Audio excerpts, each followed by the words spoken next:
கர்த்தருடைய பரிசுத்தமுள்ள நாமத்துக்கு மகிமை உண்டாவதாக. அன்பானவர்களே, இன்றைக்கு கூட நம்ம விசுவாசத்தை குறித்து தியானிக்க இருக்கிறோம். ஸோ விசுவாசம் என்று சொன்னாலே நம்மளோட மைண்டில் யார் வருவாங்க என்று பார்த்தோன்னா, அப்ரஹாம் தான் நம்மளோட மைண்டில் வருவாங்க. அப்படி அப்ரஹாம் என்ன செஞ்சார், ஏன் அவர் நம்மளோட மைண்டில் வராரு என்பதை குறித்து நம்ம இன்றைக்கு தியானிக்க இருக்கிறோம். இதில் பார்க்கும்பொழுது அதுக்கு நம்ம தியானத்துக்கு தெரிந்து கொண்டிருக்கிற தேவவசனம் எபிரேயர் நிருபம் 11ஆம் அதிகாரம் அதில் 8லிருந்து 19ஆம் வசனங்களை வரைக்கும் நம்ம பார்த்தோன்னா நமக்கு புரிதல் கிடைக்கும்.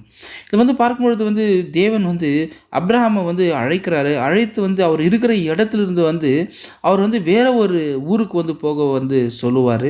ஸோ அப்ரஹாமுக்கு அந்த இருக்கிற இடத்துல நல்லா தான் இருக்கிறாரு. ஆனால் அவர் தேவன் சொன்ன வார்த்தையை நம்பி அவர் அதை விசுவாசித்து அவர் என்ன பண்ணுறாரு என்று தேவனோட வார்த்தைக்கு கீழ்ப்படிந்து அவர் தேவன் ப்ராமிஸ் பண்ண அந்த இடத்துக்கு அவர் போகிறவராக இருக்கிறாரு.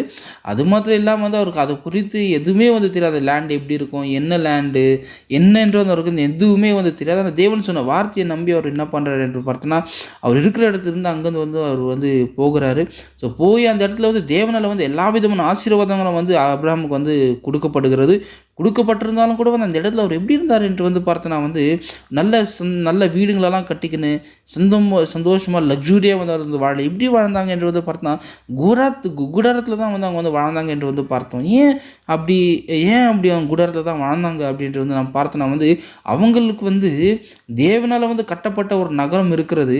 ஸோ அந்த நகரத்தை தான் அந்த நகரம் தான் என்னோட பெர்மனெண்ட்டான இடம். இது டெம்பரரியாக இது ஒரு டெம்பரரி இடம் என்று சொல்லி அவங்களோட விசுவாசம் இருந்தது. அன்பானவர்களே, அதாவது அவர்கள் என்ன நினைத்தார்கள் என்று அவங்களோட விசுவாசம் இதுவாக இருந்தது என்று பார்த்தோன்னா இது டெம்பரரி, நம்ம ஒரு பரதேசிகள் தான் நம்ம இங்கே அப்படின்னு அவங்களோட வாழ்க்கை கூட அப்படியாக தான் இருந்தது. தேவனால் எல்லா ஆசீர்வாதங்களும் பெற்றிருந்தாலும் வாழ்க்கையை அப்படியாக தான் இருந்தது. அதனால தான் கூடாரத்துக்குள்ளே வந்தாங்க. இவங்களோட எக்ஸ்பெக்டேஷன், அவங்களோட எதிர்பார்ப்பு எல்லாமே எதுவாக இருந்தது பார்த்தா காணாத அந்த தேவ ராஜ்யம் தான் அவங்களோட ஒரு நோக்கமாக அவங்களோட விசுவாசமாக இருந்தது என்பது இந்த வசனங்களில் சொல்லப்பட்டிருக்கிறது.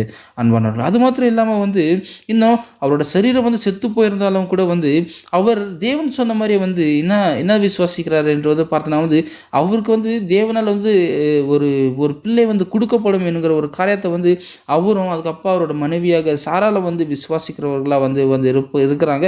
அதே போல் தேவன் கட்டளையிட்டு சொன்னபடியே ப்ராமிஸ் பண்ண மாதிரி அவங்களுக்கு பிள்ளையும் கொடுக்கப்படுகிறது.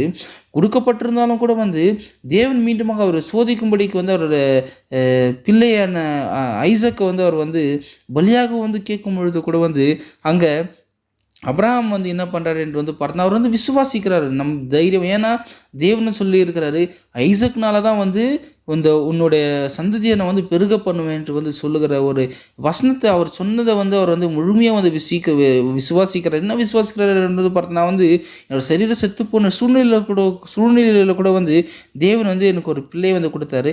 அந்த பிள்ளை செத்தால மீண்டுமாக அந்த பிள்ளை உயிர்த்தெழ தேவர் வல்லவராக இருக்கிறாரு என்பதை குறித்து அப்ரஹாம் அவர் விசுவாசிக்கிறவராக இதில் இருக்கிறதா பார்க்குறோம். அதே போல் அங்கே நடக்கிறது. அந்த சோதனையிலே யார் நம்ம அப்ரஹாம் அவர்கள் ஜெயிப்பதை குறித்து நம்ம பார்க்குறோம். அன்பானவர்களே, ஸோ இதனால தான் அப்ரஹாம் நம்மளோட விசுவாசம் என்று சொன்னாலே நம்மளுக்கு யார் ஞாபகம் வரும் பார்த்தோன்னா அப்ரஹாம் வர்றதுக்கான காரணம் இதுதான். அன்பானவர்கள், ஏன்னா அவர் எதுவுமே பார்க்கல.